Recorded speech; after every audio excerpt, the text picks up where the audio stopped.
اب انہوں نے جو کام کیا صرف حسد کے مارے کیا، اپنے بھائی کو کنویں میں ڈال دیا۔ یاد رکھیں میرے آقا صلی اللہ علیہ وسلم کی حدیث ہے، من حفر لأخیہ حفر اللہ لہ، جو اپنے بھائی کے لیے کنواں کھودتا ہے اللہ اس کے لیے کنواں کھودتا ہے۔ آج ہم نے سورہ ہود کی تلاوت کی ہے اور سورہ یوسف کی تلاوت کی ہے۔ سورہ یوسف مکمل نہیں لیکن تھوڑا حصہ اس کا باقی رہ گیا ہے۔ سورہ ہود یہ ایسی سورہ ہے جس کے متعلق نبی پاک صلی اللہ علیہ وسلم نے ارشاد فرمایا، سورہ ہود نے مجھے بوڑھا کر دیا۔ یہ رسول پاک صلی اللہ علیہ وسلم نے فرمایا۔ سورہ ہود میں انبیاء اکرام علیہ السلام کے احوال آئے ہیں۔ اس میں حضرت ابراہیم علیہ السلام کا، حضرت شعیب علیہ السلام کی قوم کا، حضرت لوط علیہ السلام کی قوم کا، حضرت نوح علیہ السلام کی قوم کا، یہ سب کے ذکر آئے ہوئے ہیں۔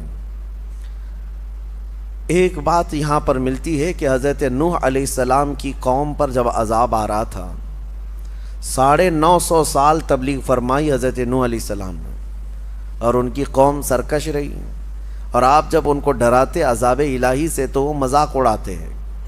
فَأْتِنَا بِمَا تَعِدُنَا، جس چیز کا تم وعدہ کرتے ہو لا کر کے دکھاؤ عذاب کیسا ہوتا ہے۔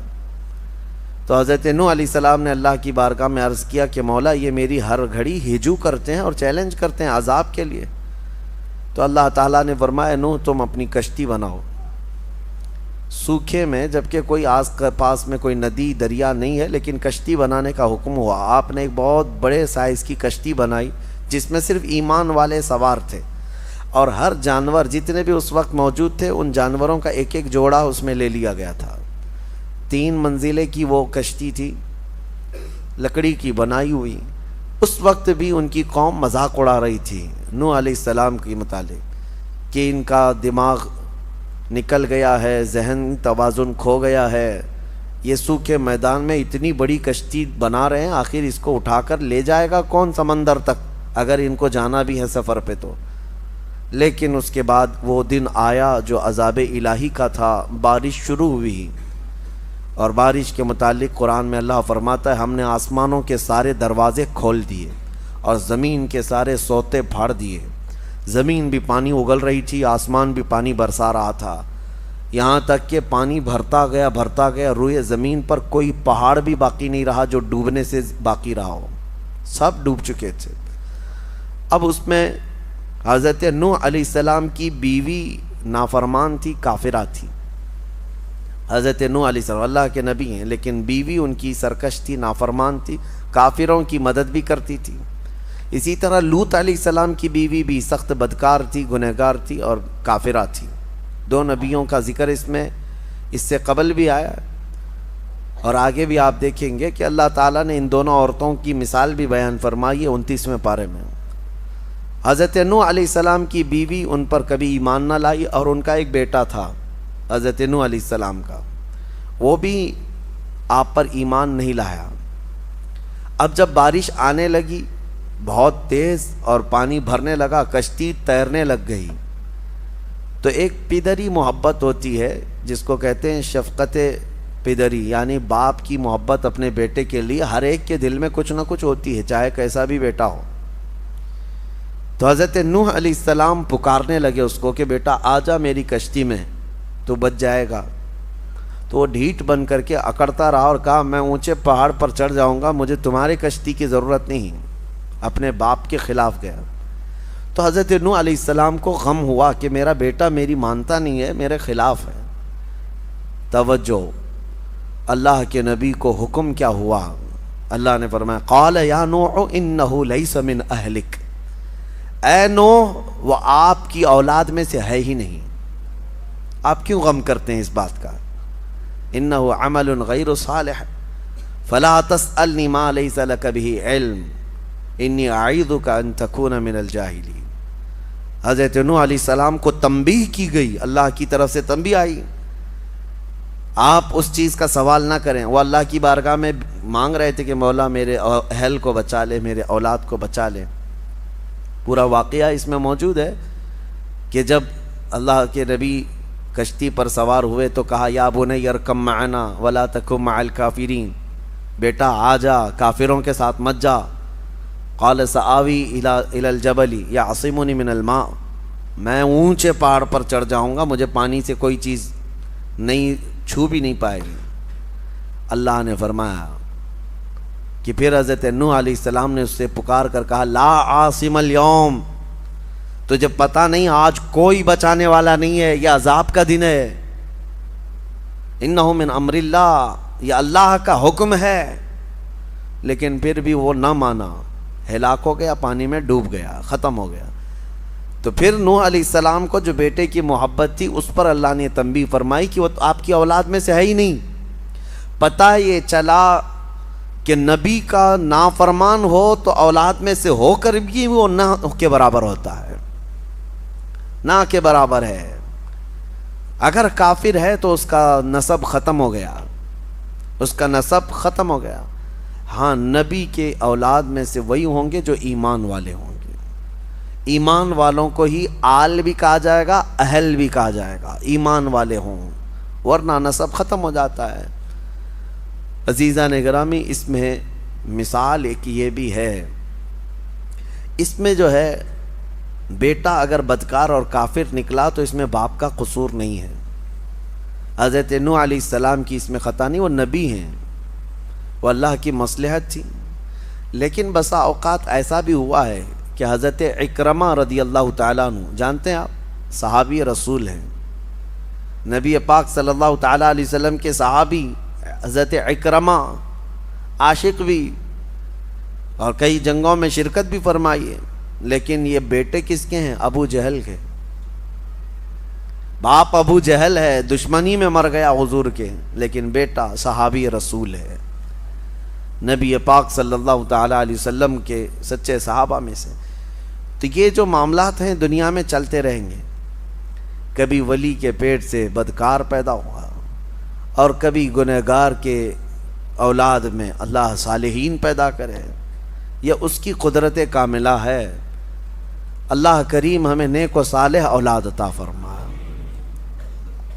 اور سورہ یوسف کے متعلق قرآن کہتا ہے نحن نقص علیک احسن القصص، قرآن میں جو ہے 1/3 حصہ قرآن کا واقعات ہیں پچھلے امتوں کے، 1/3 اس میں پچھلی امتوں کے واقعات، پچھلے نبیوں کے واقعات عبرت کے لیے بتائے جاتے ہیں۔ لیکن ان تمام واقعات میں جتنے بھی قرآن نے بیان کیے، قرآن کہتا ہے سورہ یوسف کے شروع میں اے محبوب ہم آپ کو سب سے بہترین قصہ سناتے ہیں۔ اللہ فرما رہا ہے سب سے بہترین قصہ کس کا؟ یوسف علیہ السلام کا۔ پوری زندگی ہے ان کی اس میں، سورہ یوسف میں، ان کی پیدائش کے وقت سے لے کر، یعنی شروع سے ان کے احوال سے لے کر ان کے اخیر عمر تک کے احوال اس سورہ میں آ گئے ہیں۔ یوسف علیہ السلام بیٹے تھے یعقوب علیہ السلام کی۔ یعقوب علیہ السلام اللہ کے نبی ہیں جن کو اسرائیل کہا گیا ہے، جن کے نام سے آج اسرائیل ملک بھی بنا ہوا ہے۔ اسرائیل ان کا نام ہے، حضرت یعقوب علیہ السلام کا، اور انہی کے بیٹوں کو بنی اسرائیل کہا جاتا ہے۔ یعقوب علیہ السلام کے ٹوٹل 12 بیٹے ہیں، جس میں حضرت یوسف علیہ السلام 11ویں نمبر پر تھے۔ 10 بیٹے اور تھے، 11ویں نمبر پر حضرت یوسف علیہ السلام تھے۔ جب یعقوب علیہ السلام کے 11ویں نمبر پر پیدا ہوئے، ان کا جمال ایسا تھا کہ جو دیکھتا پلکیں جھپکانا بھول جائے، خوبصورتی اللہ نے کمال کی دی تھی یوسف علیہ السلام کو بچپن سے۔ اور جب باپ کا چھوٹا بیٹا وہ عزیز بھی ہوتا ہے، عام طور پر فطرت بھی ہے، اور یوسف علیہ السلام اخلاق میں بھی اور صورت میں سیرت میں بہت اعلیٰ تھے، باپ کے بہت قریب رہنے لگے۔ یعقوب علیہ السلام ہمیشہ یوسف علیہ السلام کو لے کر چلتے تھے۔ تو ایک دن یوسف علیہ السلام نے خواب دیکھا، اور وہ خواب سے ہی یہ سورہ شروع ہو رہا ہے۔ میں آپ کو بتاتا ہوں میرے عزیزو، اللہ جس کو سب سے بہترین قصہ کہہ رہا ہے، یہ قصہ اپنے بچوں کو سنانا سب سے بہتر ہے۔ قرآن کا قصہ، قرآن کا واقعہ، اور کہاں لوگ آج چور پولیس کی کہانیاں، گڈے گڑیا کی کہانیاں اور پتہ نہیں جل پری ہور پری کی کہانیاں، جھوٹ پر مبنی کہانیوں سے بچوں کی پرورش میں کچھ فرق نہیں ہے۔ ہاں ان کو سچے واقعات جو انبیاء کرام کے ہیں یہ سنائیں، اسلامی تاریخ یہی رہی ہے، سیرت بھی یاد ہو جائے گی، تاریخ بھی یاد ہو جائے گی اور ایمان بھی پختہ ہو جائے گا۔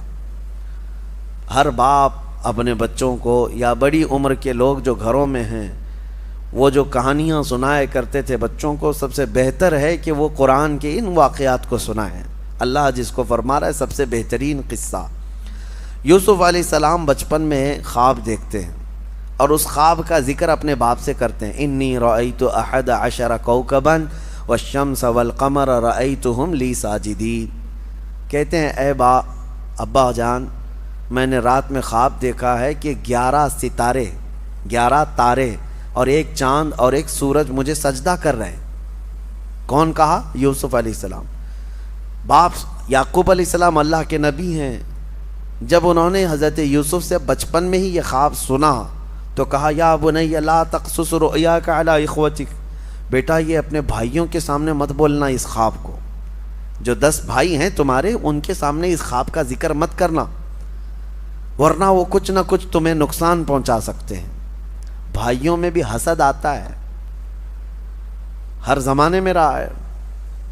تو یوسف علیہ السلام نے بتایا تو نہیں، لیکن حسد آلریڈی ان بھائیوں کے دلوں میں آئے گیا تھا کہ ہمارے باپ سب سے زیادہ اسی کو چاہتے ہیں، یوسف کو چاہتے ہیں۔ یعقوب علیہ السلام اللہ کے نبی صرف ایک چھوٹے سے علاقے میں نہیں، ان کا بڑا مقام تھا، ایک بڑی امت ہے ان کی پیروی کرتی۔ بیت المقدس یعقوب علیہ السلام جہاں آباد رہے، فلسطین جہاں ہے، تو بھائیوں میں یہ حسد رہا کہ یوسف علیہ السلام جو ہے یہی عزیز ہیں، جو کہتے ہیں نا سجادہ نشینی کی جنگ،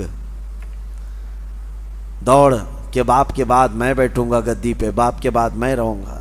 10 لوگ ایک طرف ہو گئے، یوسف علیہ السلام ایک طرف۔ اب شیطان آیا، ان 10 کو وسوسے ڈالا کہ تم یوسف کا کام تمام کرو ورنہ تمہیں باپ کبھی چاہیں گے بھی نہیں۔ تو انہوں نے یہ کہا کہ کیا کریں، آپس میں بیٹھ کر کے میٹنگ کیا، کہا کہ یوسف کو جو ہے مار ڈالتے ہیں۔ پھر ایک بھائی نے کہا مارو مت، جنگل میں لے جاتے ہیں، کہیں جا کر کسی کنویں میں ڈال کے آ جائیں گے۔ تو بھائیوں نے یہ مشورہ کیا اور اس کے بعد کہا کہ پھر ان کو لے کر کیسے جائیں، ابا تو چھوڑیں گے نہیں ان کو ہمارے ساتھ۔ کہا ہم منا لیں گے۔ آئے یوسف علیہ السلام کے مانگ کے لیے، مطالبے کے لیے حضرت یعقوب علیہ السلام کے پاس، سارے 10 آ کر کہتے ہیں ابا جان ہم جانا چاہتے ہیں سیر و تفریح کے لیے، ہم تو جا رہے ہیں، ہمارا چھوٹا بھائی اگر سفر میں نہیں رہے گا تو مزہ نہیں آئے گا، آپ اس کو ہمارے ساتھ بھیجیں۔ ارسلہ معنا غدا یرتع ویلعب، وہ بھی ہمارے ساتھ کھیلے گا، تفریح کرے گا، وَإِنَّا لَهُ لَحَافِظُونَ، اور ہم اس کی بہت حفاظت کریں گے۔ یعقوب علیہ السلام نے کہا انی لَيَحْزُنُنِي أَن تَذْهَبُوا بِهِ وَأَخَافُ أَن يَأْكُلَهُ الذِّئْبُ، مجھے ڈر ہے کہ تم کہیں اس کو اکیلا چھوڑ دو گے جنگل میں اور کوئی درندہ آ کر اسے کچھ نقصان پہنچا دیا۔ تو بھائیوں نے کہا اگر ایسا ہوا کہ ہم اس کی حفاظت نہیں کریں گے تو پھر ہم پر لعنت ہے، ہم کیسے بھائی ہوں گے، ہم یوسف کی پوری حفاظت کریں گے۔ جب یقین دلایا تو یوسف علیہ السلام کو بھیج دیا والد گرامی نے، لے کر کے پلان کے مطابق آئے جنگل میں، اور آنے کے بعد تھوڑی دیر کھیلنے کے بعد 10 نے مل کر کے یوسف علیہ السلام کو جنگل میں موجود ایک کنویں میں ڈھکیل دیا۔ بہت پرانا کنواں تھا، زہریلے سانپ اس کنویں کے اندر موجود تھے۔ انہوں نے ڈھکیل تو دیا لیکن اللہ کا حکم ہوا کہ فوراً جبرائیل امین آئے، یوسف علیہ السلام کو پکڑ کر کنویں میں ایک جگہ بٹھا دیا، اور جتنے موذی جانور تھے سب کو حکم ہو گیا کہ تمہیں یہ ایذا دینے کے لیے نہیں، یہ اللہ کے نبی ہیں، ان کی حفاظت کرو۔ کوئی ایک سانپ نے بھی ٹچ نہیں کیا۔ ہاں موذی جانور اللہ کے نبیوں کو ایذا نہیں دیتے۔ یوسف علیہ السلام کو جو نبوت ملی وہ اسی کنویں میں ملی۔ چھوٹی عمر میں جن لوگوں کو نبوت دی گئی ہے وہ 3 نبیوں کا ذکر آتا ہے، ایک حضرت یوسف علیہ السلام جو کنویں میں ان کو نبوت ملی، دوسرے حضرت یحییٰ علیہ السلام بچپن میں ہی، اور تیسرے عیسیٰ علیہ السلام پیدا ہوتے ہی نبی بن کر کے آئے. یعنی یہ ظاہری دنیا میں جو کم عمر میں جن کی نبوت ہوئی، ورنہ نبوت کے متعلق میرے آقا صلی اللہ علیہ وسلم سے پہلے کسی کی نبوت نہیں. وہ اس وقت بھی نبی تھے جب آدم علیہ السلام پیدا بھی نہیں ہوئے تھے.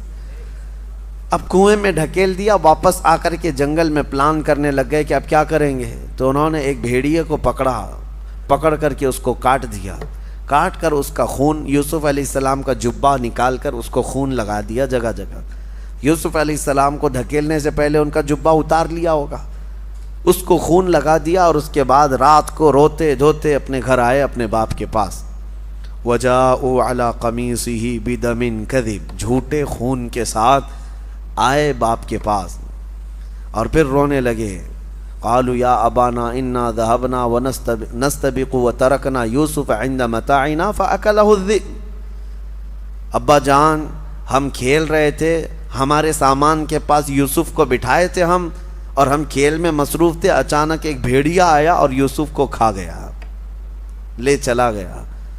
آپ کو یقین نہیں آئے گا، وما انت بمؤمن لنا، آپ ہم پر یقین نہیں کریں گے، ہمیں پتہ ہے، لیکن دیکھیے یہ ہم جبہ لے آئے ہیں. وَجَاءُوا عَلَىٰ قَمِيصِهِ بِدَمٍ كَذِبٍ، یہ خون لگا ہوا ان کا قمیص ہے یوسف علیہ السلام. تو حضرت یعقوب علیہ السلام کہنے لگے مجھے پہلے سے معلوم تھا کہ اس طرح کا حادثہ ہو جائے گا. واللہ المستعان، اب اللہ ہی مددگار ہے. فصبر جمیل، صبر سب سے بہتر ہے. یوسف علیہ السلام کے جانے کے بعد یعقوب علیہ السلام ان کے غم میں بہت روئے. اپنے بیٹے کی یاد میں روتے روتے ان کی آنکھیں چلی گئیں، بینائی ختم ہوئی یعقوب علیہ السلام کی.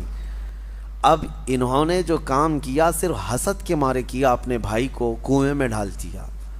یاد رکھیں میرے آقا صلی اللہ علیہ وسلم کی حدیث ہے، من حفر لأخیہ حفر اللہ لہ، جو اپنے بھائی کے لیے کنواں کھودتا ہے اللہ اس کے لیے کنواں کھودتا ہے. ہاں یہ صرف یوسف علیہ السلام کے بھائیوں کے ساتھ ہی نہیں ہوا، آج بھی یہ فارمولہ ہے. اگر آپ کسی کے لیے گڑھا کھود رہے ہیں، اللہ آپ کے لیے کوئی گڑھا تیار فرمائے گا جس میں تم بھی جا کے گرو گے. کسی مسلمان کو پھنسانے کی کوشش کرنا یہ گڑھا کھودنا ہے، کسی مسلمان کو کہیں گرانے کی کوشش کرنا یہ اس کے لیے گڑھا کھودنے کی طرح ہے. یہ فارمولہ آج بھی چلے گا اور قیامت تک چلے گا کہ جو اپنے بھائی کے لیے گڑھا کھودتا ہے اللہ اس کے لیے گڑھا تیار فرماتا ہے. اب یہ آئے حضرت یعقوب علیہ السلام نے یہ کام کس کے لیے کیے تھے؟ کس لیے کیے تھے کہ یوسف ہٹ جائے گا تو ہم باپ کے قریب ہو جائیں گے. الٹا ہو گیا. یعقوب علیہ السلام نے ان 10 کو دور کر دیا، کہا کہ تم میرے قریب بھی مت آنا آج کے بعد. کام کس کے لیے کیے تھے؟ قریب ہونے کے لیے. لیکن یہ چال الٹی پڑ گئی. یعقوب علیہ السلام ہمیشہ کے لیے ان کو دور کر دیے، تم دور ہو جاؤ سب کے سب. اب یہ معاملہ چلتا رہا. اب قرآن میں اللہ فرماتا ہے ایک قافلہ گزر رہا تھا اس جنگل سے، اس قافلے نے وہاں پڑاؤ کیا تھا. تو قافلہ یہ مصر جا رہا تھا. قافلے میں سے کسی نے پانی لانے کے لیے کنواں تلاشا اور کنواں قریب میں تھا، ڈول ڈالا. تو ڈول ڈالتے ہی حضرت یوسف علیہ السلام اس ڈول کو پکڑ کر کے اوپر آ گئے، کنویں کے اوپر آ گئے. اللہ تعالیٰ جس کو جہاں چاہے محفوظ رکھے، جہاں چاہے لے جائے. میں آپ کو یوسف علیہ السلام کا یہ واقعہ بتاتا ہوں. ان کا سفر دیکھیں کہاں سے شروع ہوا. حاسدین کے شکار ہوتے رہے لیکن سفر بڑا لمبا ہے یوسف علیہ السلام کا. اس کے بعد اس قافلے والوں نے جب دیکھا حسین و جمیل خوبصورت بچہ ہمارے پاس آیا ہے تو لے کر کے قافلے کے امیر کے پاس لائے، کہا کہ یہ تو فرشتہ معلوم ہوتا ہے. ظاہر سی بات ہے وہ حسن و جمال ان کا ایسا تھا کہ کوئی انسان ان کی طرح دکھتا نہیں تھا، بہت حسین و جمیل. کہا یہ فرشتہ معلوم ہوتا ہے. قافلے والوں نے ساتھ لے لیا اور جب وہ راستے سے چلتے تو جہاں سے چلتے لوگ ان کو دیکھنے کے لیے بھیڑ لگاتے. جب مصر پہنچے تو قافلے کے امیر نے یہ سوچا کہ مفت میں کیوں دکھاؤں، پیسے لے کر کے دکھاؤں گا. اس نے ریٹ لگایا، روزانہ جس کو بھی دیکھنا ہے یوسف کو 1 درہم دے گا اور دیکھ کر کے جائے. دوپہر کے بعد 10 درہم لینے لگا، شام کے بعد 100 درہم لینے لگا. کمایا، خوب کمایا. کس کو؟ صرف حضرت یوسف علیہ السلام کو دکھا کر. مصر کے بازار میں یوسف علیہ السلام کا حسن دیکھنے کے لیے لوگوں کی بھیڑ تھی. جب خبر پھیل گئی بڑے بڑے امیر بھی وہاں آئے. اب لوگوں میں دوسرے دن ان کے بیچنے کی بات شروع ہو گئی. بولی لگا دیا اس نے قافلے کے امیر نے کہ جس کو خریدنا ہے میرے پاس سے اس کو خریدے. بڑے بڑے پیسے والے یہ چاہتے تھے کہ یہ خرید کر کے اس نوجوان کو ہم اپنے پاس رکھ لیں. اور عزیز مصر اس وقت جو مصر کا حاکم تھا اس کو عزیز مصر کہا جاتا ہے, اس کی بیوی زلیخا, تاریخ میں ان کا نام موجود ہے. عزیز مصر کی بیوی زلیخا یہ دیکھتے ہی اس قدر فدا ہو گئی کہ یہ نوجوان کو لے کر کے چلیں. عزیز مصر نے بہت بڑی قیمت دے کر کے یوسف علیہ السلام کو خرید لیا اپنی بیوی کی وجہ سے. لے کر کے آیا اپنے گھر پر رکھا. یوسف علیہ السلام کا سفر دیکھیں کہاں سے شروع ہوا ہے. ان کے گھر سے, ان کے باپ کے گھر سے, ان کے بھائیوں کے حسد کے شکار ہوئے ہیں اور قافلے وہاں جا کر کے کنویں میں گرا دیے گئے. کنویں سے نکالے گئے, قافلے کے ہاں چڑھ گئے. قافلے میں آئے, بازار میں بک گئے. بازار سے آئے, عزیز مصر کے گھر میں پہنچ گئے. عزیز مصر کے گھر میں آئے تو ایک بات پھیل گئی شہر میں کہ زلیخا جو ہے ایک نوجوان کی عاشق ہو گئی ہے, فدا ہو گئی. یہ باتیں عورتوں میں بہت پھیلنے لگیں. تو زلیخا نے کیا کیا کہ ان عورتوں نے دیکھا نہیں یوسف کو, اس لیے اس طرح کی باتیں بنا رہی ہیں. سب عورتوں کو ایک دن دعوت میں بلایا اور کہا آ جاؤ میں تمہیں یوسف دکھاتی ہوں. لیکن سب کو جمع کر کے سب کے ہاتھوں میں ایک لیمو اور ایک چاقو دی تیز کہ جب میں کہوں تو کاٹ دینا.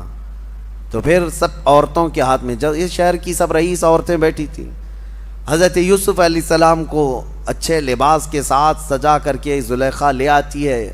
عورتیں انہیں دیکھنے میں مصروف ہیں. حکم ہوا زلیخا کا کہ لیمو کاٹ دیں. عورتیں دیکھتے دیکھتے ایسی ماہ ہو گئی کہ ان کے ہاتھوں سے لیمو گر گیا اور چاروں انگلیاں کٹ گئیں. تیز چاقو تھی, سب کی انگلیاں کٹ گئی.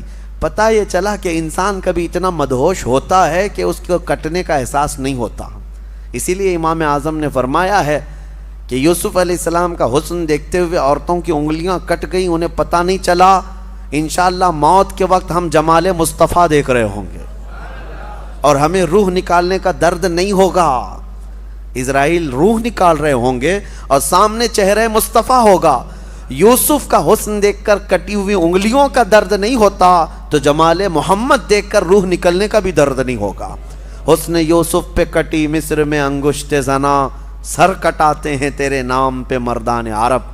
اعلیٰ حضرت نے فرمایا انگلیاں کٹ گئیں. پھر یوسف علیہ السلام گئے تو دیکھتی ہیں فلما سمعت بمکرہن, یہاں سے آیت ہیں قطعن ایدیہن, اللہ فرماتا ہے وہ سب تو اپنے ہاتھ کاٹ لیں.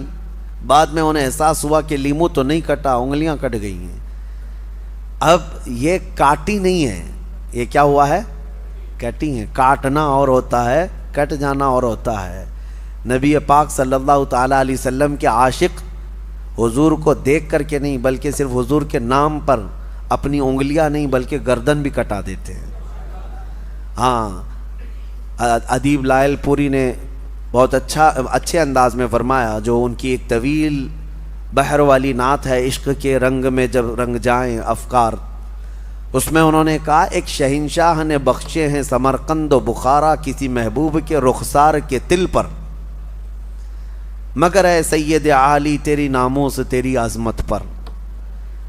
یعنی بادشاہ تھا. سمرقند اور بخارا جو ہے دو شہر ہیں, یہ آج ازبکستان میں ہیں. سمرقند اور بخارا یہ شہر جو ہے بادشاہ نے اپنی محبوبہ کو گفٹ میں دیے تھے. دو شہر دے دیے تھے گفٹ میں. کیوں؟ اس کی محبوبہ کے رخسار پر, گال پر ایک تل, ایک نشان تھا اور وہ بادشاہ کو بڑا پسند تھا. وہ تل کے نشان پر اس نے دو شہر قربان کیے, گفٹ میں دے دیے.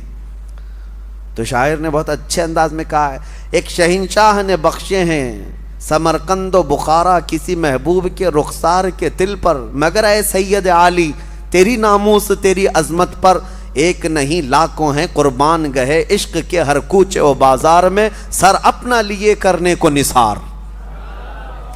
ایک نہیں لاکھوں ہیں ہر کوچے ہر بازار میں, اور نبی پاک صلی اللہ تعالیٰ علیہ وسلم پر اپنی جان فدا کرنے کو تیار ہیں. بہرحال سورہ یوسف میں ہم الگ نہ جائیں، لیکن مزہ ہمارا اس وقت تک کمپلیٹ نہ ہو جب نام مصطفیٰ نہ آئے۔ حضور پاک صلی اللہ تعالیٰ علیہ وسلم کا ذکر تو ہوگا ہی، اسی لیے علامہ نظمی نے فرمایا آغاز سے اخیر تک قرآن ہے نعت مصطفیٰ، محبوب کے بیان کا کیسا انوکھا ڈھنگ ہے۔ بہرحال یوسف علیہ السلام وہاں رہتے رہے عزیز مصر کے گھر، لیکن ہوا یہ کہ ایک دن زلیخا نے یوسف علیہ السلام پر الزام لگا دیا کہ میرے ساتھ یہ غلط کرنا چاہ رہے تھے۔ یوسف علیہ السلام پاک دامن اللہ کے نبی ہیں، اللہ کے نبی کبھی کسی بھی گناہ کے بارے میں سوچ بھی نہیں سکتے۔ مشہور قول ہے، کہا گیا ہے نبی کے دامن میں پیوند تو ہو سکتا ہے، دھبا نہیں ہوتا۔ پیوند تو ہو سکتا ہے لیکن دھبا نہیں ہو سکتا، گناہوں کا دھبا نہیں۔ یوسف علیہ السلام پر جب یہ الزام لگایا زلیخا نے، تو عزیز مصر نے جیل میں ڈال دیا یوسف علیہ السلام کو بغیر کسی تحقیق کے۔ وہاں پر ان لوگوں کو نہ جانے کون سی بات تھی، بے گناہ یوسف علیہ السلام قید میں چلے گئے۔ یوسف علیہ السلام جیل میں کتنے دن رہے پتہ ہے؟ یہاں تو بڑے سے بڑا قلم جب لگ جاتا ہے تب بھی جو ہے بیل ہو جاتی ہے، لیکن یوسف علیہ السلام 7 سال پہلے رہے۔ یہ تو یہاں پر عمر قید کی سزا ہے، اس کے بعد پھر 7 سال بڑھا دیے گئے، 14 سال یوسف علیہ السلام جیل میں رہے۔ 14 سال کسی کی لائف کا ایک بڑا حصہ جیل میں گزر جائے، وہ بھی بغیر کسی جرم کے۔ میرے عزیزو، آج بہت سارے ہمارے نوجوان جیلوں میں قید ہیں۔ میں ان سے کہتا ہوں ہمارے تو گناہ ہیں، ہماری تو خطائیں ہیں، اگر ہم جیلوں میں بند ہو جائیں، بیٹھ جائیں تو صبر کر لینا چاہیے۔ اس نبی کو دیکھ کر کے جس کا دامن پورا پاک تھا، پھر بھی 14 سال جیل کے اندر بیٹھے رہے، اور اللہ کریم کہاں سے کہاں تک لے جاتا ہے تمہیں اس کا اندازہ بھی نہیں۔ جیل تک پہنچ گئے یوسف علیہ السلام، باپ کی نگرانی سے نکل کر کے بھائیوں کے ہاتھوں سے کنویں سے نکل کر کے قافلے کے ہاتھ، قافلے سے آ کر بازار میں، بازار سے آ کر عزیز مصر کے گھر میں، عزیز مصر کے گھر سے نکل کر پھر جیل میں 14 سال گزرے۔ وہاں 2 قیدی اور بھی تھے، انہوں نے خواب دیکھے۔ یوسف علیہ السلام کا ایک معجزہ ہے، خوابوں کی تعبیر بیان کرتے تھے، سچی تعبیر۔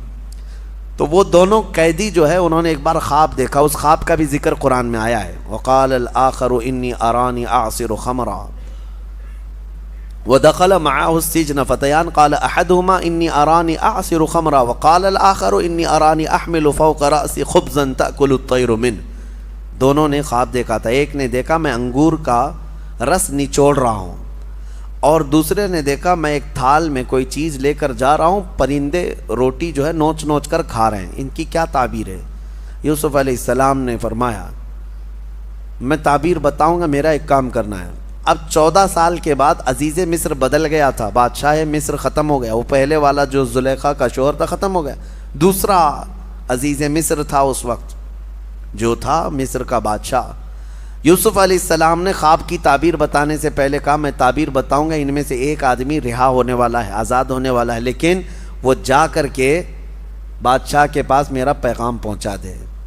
نہیں، یہ واقعہ جو ہے حضرت یوسف علیہ السلام کے جیل میں جب 7 سال گزرے تب کا ہے۔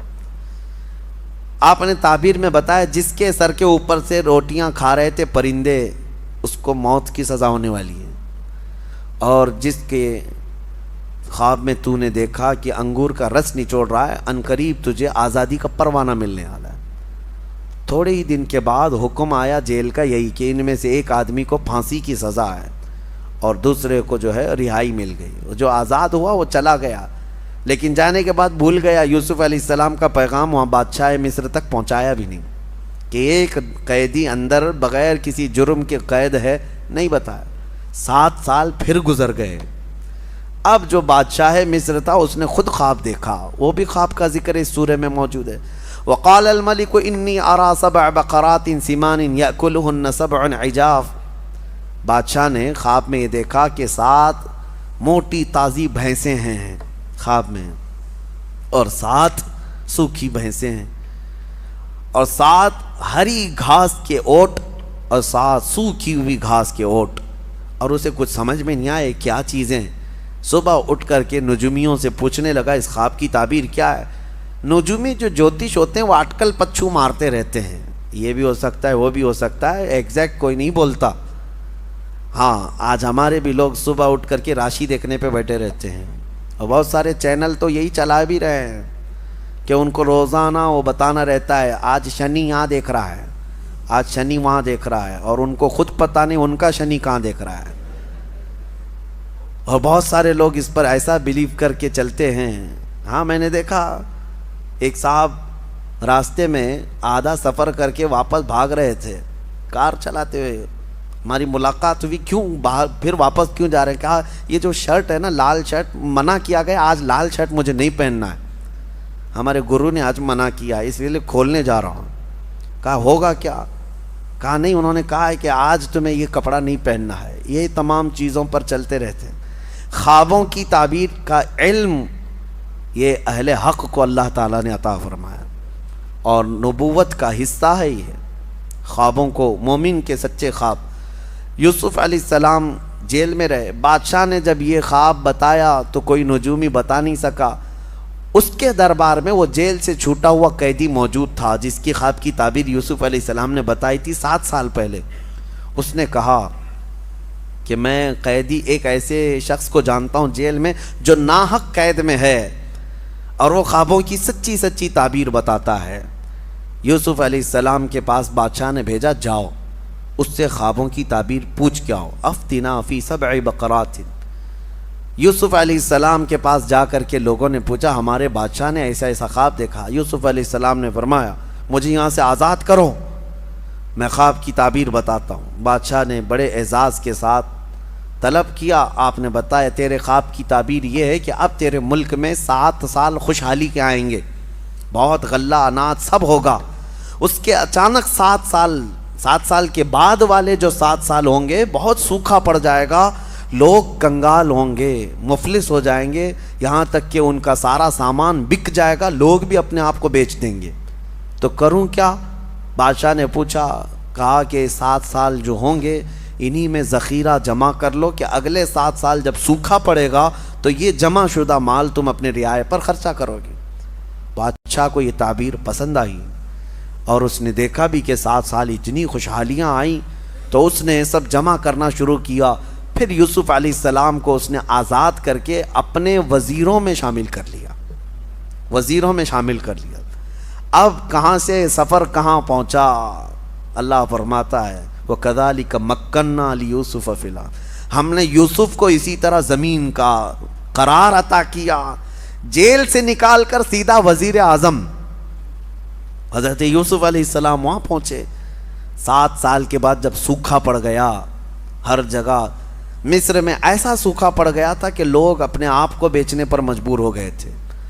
اور جب بادشاہ کے ہاں سے غلہ تقسیم ہو رہا تھا رعایا کو, یوسف علیہ السلام کے وہ 10 بھائی یعقوب علیہ السلام کے ساتھ جو زمانہ بیت گیا, ان کے ہاں بھی مفلسی ایسی آئی, غربت ایسی آئی, قحط, وہ بھی بادشاہ کے ہاں غلہ لینے کے لیے آ گئے. اب اس وقت یوسف علیہ السلام وزیر اعظم ہیں, بادشاہ کے ہاں وزیر اعظم ہیں.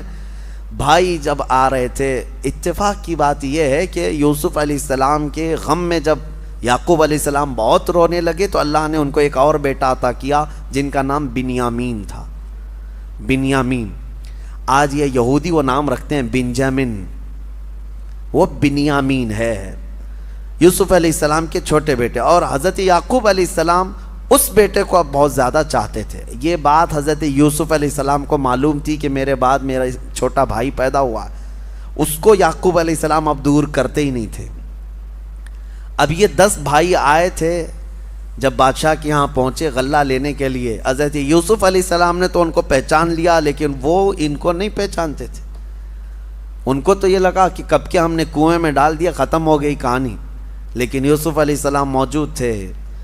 حضرت یوسف علیہ السلام نے ان بھائیوں کا غلہ روک دیا. کہا بانٹنے والے سے کہ ان کو پہلے طلب کرو. پوچھا کتنے لوگ ہیں تمہارے گھر میں؟ کہا ہم لوگ ہیں, ہمارے باپ ہیں, ہمارے ایک بھائی ہیں. کہا جاؤ اپنے چھوٹے بھائی کو بھی ساتھ میں لے آؤ, جب تک وہ نہیں آئے گا تمہیں غلہ نہیں دیا جائے گا. وہ 10 نے کہا ہمارے باپ ان کو نہیں بھیجتے. کہا کیوں نہیں بھیجتے؟ کہا ہمارے ایک بھائی کے ساتھ حادثہ ہوا تھا پہلے، اب ہمارے باپ اس چھوٹے بھائی کو نہیں بھیجتے۔ یوسف علیہ السلام نے کہا جب تک تمہارا وہ چھوٹا بھائی آئے گا نہیں تمہیں غلہ دیا نہیں جائے گا۔ واپس چلے آئے۔ باپ یعقوب علیہ السلام سے کہنے لگے جو عزیز مصر کا وزیر اعظم ہے وہ بڑا سخت آدمی ہے، وہ بڑا سخت آدمی ہے، وہ غلہ نہیں دیتا، آپ ہمارے چھوٹے بھائی کو ساتھ بھیجیں۔ حضرت یوسف علیہ السلام کے باپ یعقوب علیہ السلام کہنے لگے مجھے پھر خوف ہے کہ اس کے ساتھ بھی تم کچھ غلط نہ کر جاؤ۔ بہت روئے، دسوں نے کہا ایک غلطی ہوئی، اب غلطی نہیں کریں گے، آپ بھیج دیں اللہ کے لیے۔ حضرت یعقوب علیہ السلام نے بھیج دیا۔ بڑی منت سماجت کرنے کے بعد جب یہ آئے اپنے چھوٹے بھائی کو لے کر کے، غلہ جب تقسیم ہو رہا تھا، یوسف علیہ السلام نے سب کو غلہ دیا اور چھوٹے بھائی کے تھیلے میں سونے کی کٹوری ڈال دی جس سے تقسیم ہوتا تھا غلہ۔ اور اس کے بعد وہ لوگ غلہ لے کر کے باہر نکلے تھے، یوسف علیہ السلام نے اعلان کیا کہ شاہی خزانے کی سونے کی کٹوری چوری ہو گئی ہے، چیکنگ کرو کس کے پاس ہے۔ سارے لوگوں کے تھیلے چیک کیے گئے تو حضرت بنیامین کے پاس ملی جو یوسف علیہ السلام کے چھوٹے بھائی تھے۔ حضرت یوسف علیہ السلام نے کہا پکڑو ان کو، گرفتار کر کے لائے۔ اب وہ دسوں رونے لگے، گڑ گڑانے لگے، ہماری تو موت آ جائے گی، ہم اپنے باپ کے پاس جا نہ سکیں گے، چھوڑ دیں، ہم دسوں کو لے لیں، اس کو چھوڑ دیں۔ یوسف علیہ السلام نے کہا نہیں، اسی کو ہم رکھیں گے، اسی کو ہم رکھیں گے، اور اس وقت تک ہم انہیں نہیں چھوڑیں گے جب تک تم اپنے باپ کو لے کر نہیں آتے۔ اب وہ بھائی رونے لگے، کہا ہمارے باپ نہیں آ سکتے، ان کی آنکھیں نہیں ہیں، بڑھاپا ہے، بہت غم میں روتے ہیں۔ حضرت یوسف علیہ السلام نے پوچھا کس غم میں روتے ہیں؟ کہا ان کا ایک عزیز بیٹا انتقال کر گیا۔ یوسف علیہ السلام کو رونا آ گیا، اپنے باپ کی محبت تھی کہ ابا جان اتنے سالوں سے میرے غم میں رو رہے ہیں۔ پھر حضرت یوسف علیہ السلام نے اپنا جبہ اتارا اور کہا ان بھائیوں کے ہاتھ میں دیا، کہا جانا اپنے باپ کے پاس اس جبے کو دے دینا، وہ آئیں گے، یہ جبہ لے کر کے ضرور آئیں گے، جاؤ۔ یہ دسوں یوسف علیہ السلام کا جبہ لے کر چلنے لگے۔ اس وقت تک بھائیوں کو نہیں معلوم یہ یوسف ہے۔ جب وہ لے کر کے چلنے لگے، سنو قرآن کہتا ہے فَلَمَّا أَن جَاءَ الْبَشِيرُ، نہیں بلکہ یعقوب علیہ السلام کہتے ہیں انی لَأَجِدُ رِیحَ یوسف لولا ان تفندون۔ گھر والے جو بیویاں تھیں حضرت یعقوب علیہ السلام کی، وہ اکیلے تھے، آنکھیں نہیں ہیں، ابھی یہ بھائی آئے نہیں، راستے میں ہیں۔ گھر میں حضرت یعقوب علیہ السلام زور زور سے ادھر ادھر سے چلتے اور کہتے ہیں مجھے یوسف کی خوشبو آ رہی ہے، یوسف کی خوشبو آ رہی ہے۔